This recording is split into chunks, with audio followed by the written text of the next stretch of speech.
Welcome to White Shadow Fare, where I'm going to do comparison number 2 of fresh milled sandwich breads. Welcome to White Shadow Fare. Make it homemade and make it with love. All right, we're going to start by grinding our wheat. Today we are comparing grains and grit sandwich bread to Lovely Bell Bake sandwich bread. And I started off with a mixture of red and white hard wheat berries. And this is my new Nutri-Mill Classic that I was able to pick up used.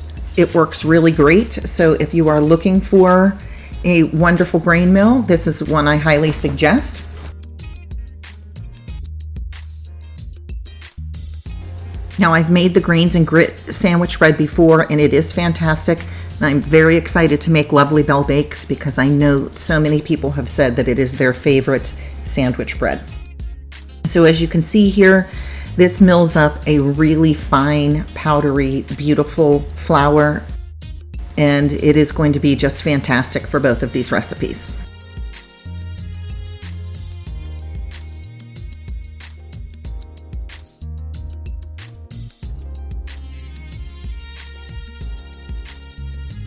So it's very soft, very powdery. It's never going to feel like store-bought regular all-purpose flour, but it comes as close as I've ever had before. So I'm going to start off with the grains and grit sandwich bread, and you need 355 grams of warm water and 63 grams of honey, and I'm just mixing that together to melt the honey into the water, and I'm going to add that to my mixing bowl.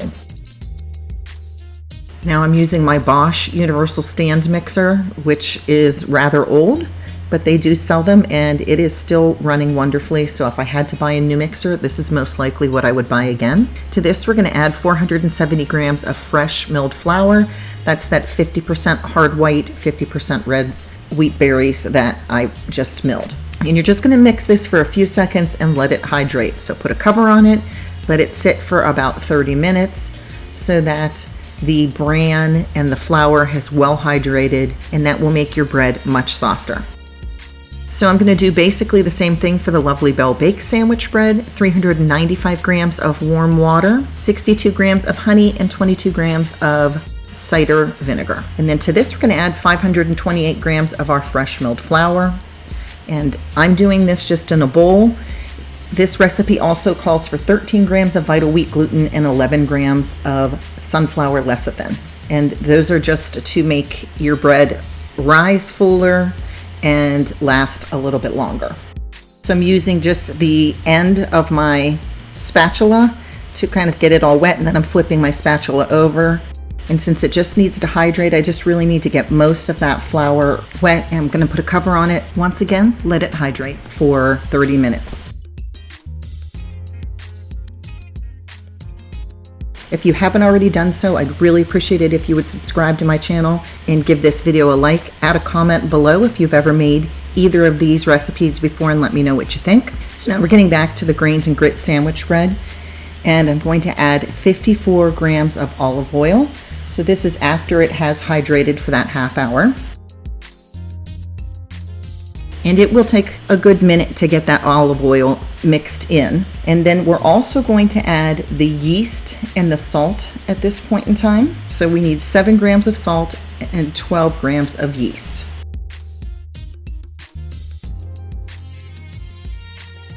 And that is all there is to the grains and grit recipe. And at this point, you're going to let it knead for 8 to 10 minutes. And at the end of this, you should have a nice, soft, stretchy dough.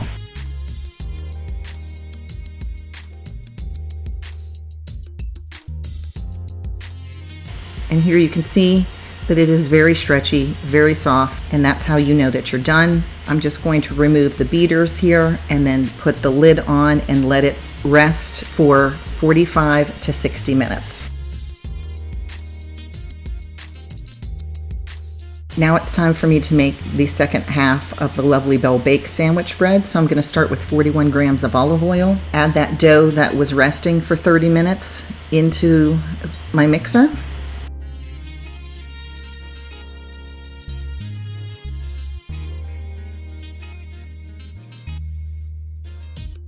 And to this, we're going to add 13 grams of salt and 11 grams of yeast. One thing that I've noticed after making so many of these bread recipes, one, they've all been fantastic, but two, they all have basically the same ingredients, just a varying amount.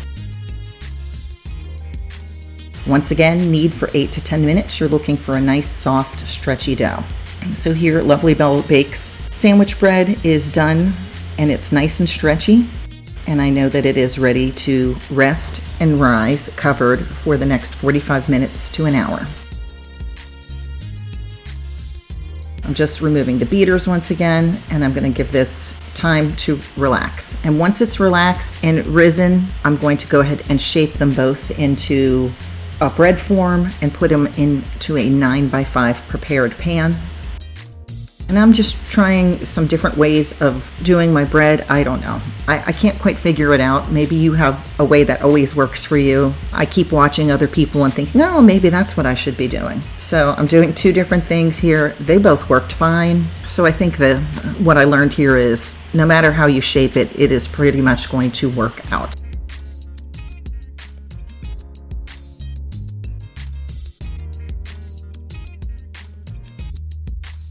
And for whatever reason, I always push down my loaves. I know you do not need to do this. Most of you probably do not. You're going to cover these with a tea towel, and you're going to let them rise until they are 1 to 2 inches above the side of the pan.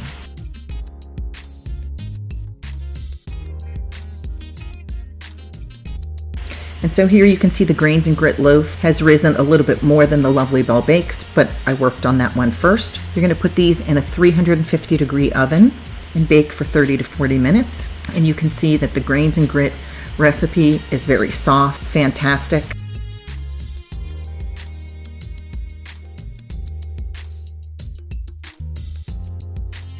Same with the Lovely Bell Bake sandwich bread. They both feel the same.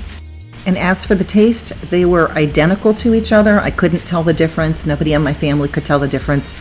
They both are delicious. The grains and grit came out to $3.75 for remake and $4.10 for Lovely Bell Bakes. Once again, down in the comments below, let me know a recipe that you have tried or even a different one that you think I should try. I hope you'll give either one of these or both of them a try. Thank you for joining me at White Shadow Fare.